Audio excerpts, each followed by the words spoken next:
Sammy Purcell, Associate Editor with Rough Draft Atlanta. And I'm WABE contributor and AJC Senior Editor Mike Jordan. And this is How Do You Atlanta. Here's what's going on in Atlanta this week. What do you got, Sammy? Well, coming up May 17th through 19th, we've got the Marietta Greek Festival at Holy Transfiguration Greek Orthodox Church. So this is going to be a really fun experience, especially if you are Greek or like Greek culture, whatever the case may be. There's going to be homemade Greek food, some music, some dancing, and just a really great general atmosphere as you explore the beautiful grounds of this church. There'll be over a dozen authentic vendors set up inside the Agora, which is a marketplace in the Olympic Gym, so you'll find some great Greek items there. So all weekend long, you can enjoy traditional dances from various regions of Greece, and also, again, delicious food. If you can't tell, that's what I'm most excited about. I love Greek food, so that'll be really exciting. General admission tickets are $5 per person and available online or at the door. But kids ages 12 and under are free all weekend long. So if you have young kids, this is a great place to bring them for the weekend. Again, that's the Marietta Greek Festival, May 17th through 19th at Holy Transfiguration Greek Orthodox Church. Yeah, I'm probably going to hit this because I got to go to Greece a couple years ago. And it's like, I've like never been. That's like one of the most memorable places I've ever been. Yeah, I went to Athens and Patras. Jealous. It's like, just go. Like, it's so cool. Yeah. But it's beautiful. And like you said, the food and even Greek wine and all of that culture and going around. But I mean, like, now I just need like a festival all the time just to remind me that I might not go for a couple of years. But yeah, I loved it out there. So yeah, I don't think I've ever had Greek wine. That's fun. It's very good. I would assume, If you like dry white wine, it's the thing for you. All right. Yeah. Okay. I'll have to check that out. Yeah. To go to Greece. Yeah, you got me. I'll go. We do. We all need to go to right Greece. Now. But we all need to go to this festival in the meantime and then go to Greece later because this is faster. Yeah. Get your fix at the festival and then buy a plane ticket. All right, what else do you have for us this week? All right, it is time for the Georgia Craft Brewers Festival, and this is on the 18th at Westside Paper. So it's an annual festival, and what's cool about it is it brings together all the craft beer lovers, but it specializes and celebrates Georgia craft beer. So there will be 50 participating breweries, and there will be over 150 pours of beers from all across the state. So as we always talk to you all about, you want to get there early, and that's one thing you can do with your VIP tickets. The early entry starts at noon. The rest of the general admission is not so early, but what you'll get with the VIP in addition to your early entry is your acrylic glass, your VIP pint glass. You can get a T-shirt. You'll get a VIP area with restrooms, which is always nice. And so it's a little bit pricier, but like I said, I always like this because it gives you a little bit of early access and a little bit more room.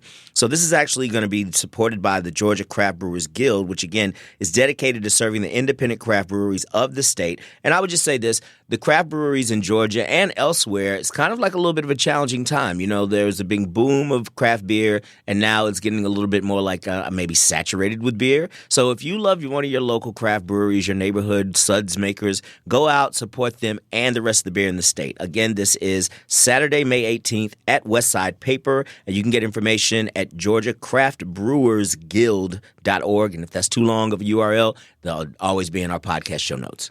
Yeah, I think you're right about the kind of oversaturation bit. But, you know, I'm pretty loyal when it comes to beer. You know, I get one and I stick to it. So you're right. If you have a favorite, go out there and support. And it's getting hot. There's nothing better than a nice cold beer when it's getting this hot. Yeah, but don't get a nice cold Imperial Stout right now. That's a bad idea. That's not probably the best idea. If you do, get a taste of that. You know, those super duper double IPAs, go light on those as well. It's Crispy Boy season. You know what Crispy Boy is? It's a lager. Yes, it's a lager. I found that out a couple years ago. So now whenever I have a chance, I drop, hey, do you got any Crispy Boys? What's happening? Oh, you know what I mean? Gosh. So yeah, Crispy Boy. That's what they're saying in the streets. No, that's so funny you brought that up. Someone I know got a stout at a brewery like 2 weeks ago. And I was like, no. In spring, okay. Terrible idea. It's not bad.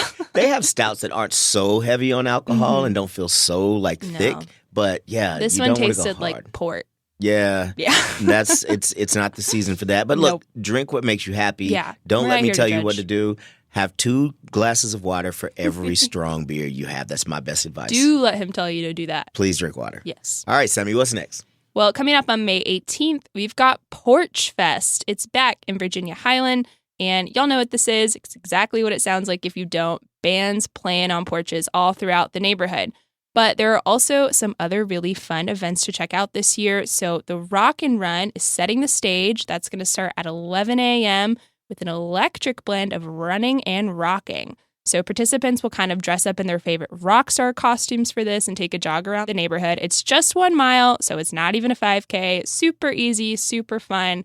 Really something to take part of if you like to run or if you like to walk or if you like rock stars, So there'll also be a Porch Fest Kids Corner. So for those little festival goers, they'll have somewhere to go hang out.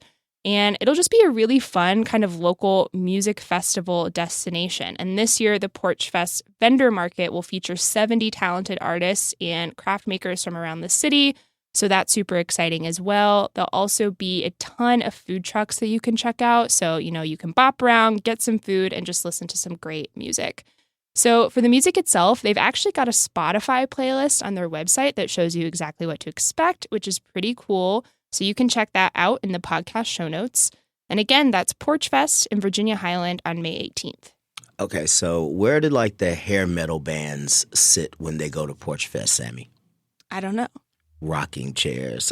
Oh, yes. I did that right on the fly, too. That was a freestyle. That was pretty good. I thought of it especially as you were talking. If you just made it up. I did. That's pretty good. Look, it'll never happen again, but that was my one shine. That was my one time I shined. This is How Do You Atlanta. I'm Sammy Purcell, and we'll be right back after this break.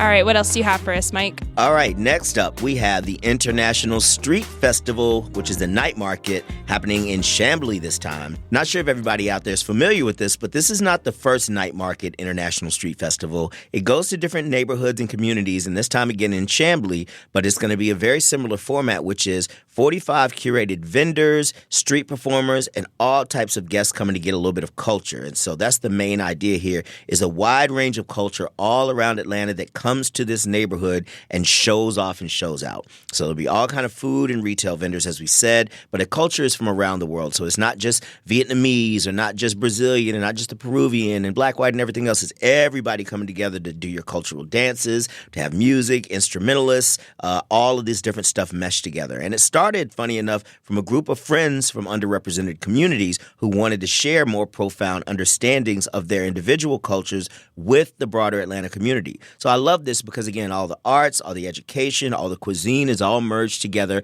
and it hits different areas this time in Chamblee. And honestly, Chamblee is one of those areas of town that I always love going there, and I never feel like I spend enough time there. Maybe the traffic. But anyway, you all go out there. This is Friday. The 17th is when it begins, and it actually also happens again on the 18th from 2 to 10 p.m., but Friday is 5 to 10, and this is a 3518 Broad Street, Chamblee, Georgia. You can get more information and tickets at atlnightmarket.org. You always blame the traffic for not getting places. That's what I do. But I love the story behind that. That's so wholesome and sweet. That is. What a lovely thing to do. Yeah, spread it out and we're all showing off what we have. Not showing off, but we want to show other people and be proud. Yeah, we are showing off. And we should. But it's again, Chamblee has that kind of mix anyway. Mm-hmm. So that's one of the reasons I love it. And the one thing I will say, too, because we're kind of beating up on the traffic situation in Chamblee, the MARTA station puts you out in all of the action at Chamblee. So take MARTA. It is smarter, but... Good one. I didn't make that one up. Okay, that was the old one. That someone else did that one. All right, what do you have next, Sammy? So, speaking of beer, Suds on the Parkway is coming up on May 18th at Town at Trilith in Fayetteville. So, this is the 10th annual Beer, Wine, and Music Fest out there. And over 200 craft beers and wines will be available from all over the country. There'll be live music with local artists. There'll be food available from Trilith restaurants. And the bands that are going to be playing are Duncan Brothers Band and the Venus Kings. So this is a really exciting event. General admission tasting tickets are $55. And then VIP tickets, which we always talk about VIP, they're $90 until they're sold out. Go and check if they're not. Hopefully they're not. And those include an exclusive Friday night food and tasting event at Enzo Steakhouse, early admission to Saturday's main tasting, and limited and rare beers. There are some beers that are brewed exclusively for this festival, so that's super exciting. So definitely check out VAP if you want to check that out. So again, that's Suds on the Parkway on May 18th at Town at Chilith in Fayetteville. Yeah, that's a really interesting area too because I remember when they were building it and there were like really concept houses and I think they're all like there's a lot of solar powered stuff going on out there because it's right near the studios, right? But now it's like, it's become a thing and you've got several restaurants, bars and things that are out there, some that have come from Atlanta, some that are just to that area of Chilith. But I'm always again a fan of if you're going somewhere and you get exclusive things like beers that you can't get anywhere else. That's what I like to try. You should because do it. You're not really like it's not going to be in one of the beer shops around here. You should go in and get it there. What if you never have it again? Yeah, what if you never go to Fayetteville again? Like what happens what are you then? gonna do? Nothing at all happens because you're just wherever you are and that's it. It's true. But yeah, I like Chilith. It's interesting because again, if you don't think about going to Fayetteville and you don't live close to Fayetteville, I feel like a lot of us in Atlanta are just like, and we'll go 30 minutes in any other direction. But not Fayetteville's to Fayetteville. cool. Yeah, they got a lot of stuff going on down there. So, all right, what else do you have for us? All right, next we have Kirkwood's Spring Fling at Bessie Branham Park. And this is on May 18th from noon to 8 p.m., annual festival and tour of homes. So the idea is to showcase the historic and vibrant Kirkwood neighborhood. So kind of like Porch Fest, but in a different way because, of course, it's Kirkwood. And lots of residents all around hanging out for just fun and community. So there's a 5K road race, so that always kicks things off at 8 a.m. And so you're going to go around the Kirkwood neighborhood, see a lot of those funky, cool houses. And then around 12:30, there'll be live music starting with, I don't know if they start, but I know Grits and Jelly Butter are going to perform. I love them. Rubyville and Soul Phonics, another great local band. And then there is the Wing Fling, where locals challenge each other for bragging rights for the best chicken wing recipe. There's a big kids area, not big kids, but a large area for kids. And so they're going to be hanging out. There's an artist market, and there's an entire street on the eastern edge of the park that's going to have food trucks and carts. So you'll have a lot to eat. You'll have a lot of fun to have, all kind of good things happening. So get out there on May 18th, noon to 8 p.m. at Bessie Branham Park for a Kirkwood Spring Fling. And for more information, go to historickirkwood.org. This is a really fun event. I used to live over there, and my sister used to live in Kirkwood proper. So I've done Spring Fling a couple times, specifically that 5K, and it is really, really fun. If you like to run it all, it's just like one of the better views. You're just running down the street being like, oh, I like that house. I wish I lived there. I love that house too. It's really fun. Yeah, and it is a funky little community. And again, the people out there seem to have like this whimsy about them, that's just collected. Because it's almost like the same thing. Like if you're around Kirkwood and you kind of are on this side or that side, but you're not through like the downtown district of Kirkwood and you don't see it every often, and then you go there and you're like, oh, this is cool. Adorable. Yeah, it's so great. I think it's, it's definitely worth going, especially if you've never been. And again, there's going to be some good food and drinks out there. So after you run, you want to refuel, you want to deserve the right to run again, go and eat all of the food trucks and carts that are out there and what they have. So good times. Or don't run and eat anyway. Yeah. That's fine too. You can also not run. Yeah. You can do whatever you want out there. They don't mind in Kirkwood. All right, that does it for this week's edition of How Do You Atlanta. For more on these and other great events all around the city, go to howdoyouatlanta.com. How Do You Atlanta is a joint production of WABE and Rough Draft. This podcast is produced by Crystal Devone with editing from Scotty Crow, WABE's Vice President of Audio. You can find links to all of these events in the podcast show notes.